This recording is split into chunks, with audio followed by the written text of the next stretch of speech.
থেকে ভালো কাপড়টা যত্ন করে ন্যাপথলিন দিয়ে তার মা রাখতো, সেখানে তার এই যন্ত্রণাময় পোস্টমর্টম রিপোর্টটা রাখছে কেন?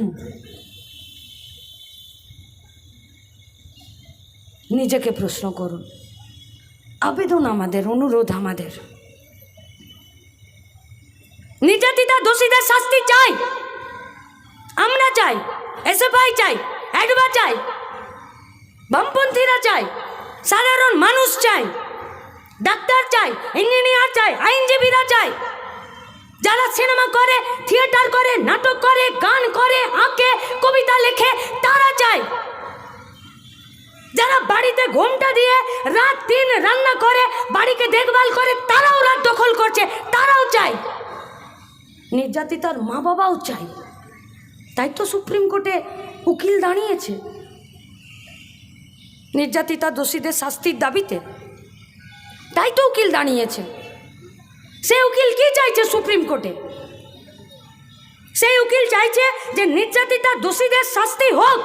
কারা খুন করলো, কারা রেপ করলো, কেন খুন হতে হলো, কেন রেপ করতে হলো, কেন একজন সিভিক ভলেন্টিয়ার বাবার জমিদারি ভেবে আর্জি করে ওই চেস ডিপার্টমেন্টটাতে রাত্রি 3টের সময় ঘুরঘুর করে, সেটাই তো জানতে গেছে উকিলরা। খরচ না নির্যাতিতার পরিবারকে দিতে হয়নি, বিবেকের দংশনের কাছে আইনজীবীরা সে পয়সা নেয়নি। কিন্তু সুপ্রিম কোর্টে একটা কাগজ বের করতে গেলে, সরকারি ফাইল থেকে কোনো কাগজ বের করতে গেলে ন্যূনতম তো খরচা আছে। সেই খরচাটা কে দিচ্ছে?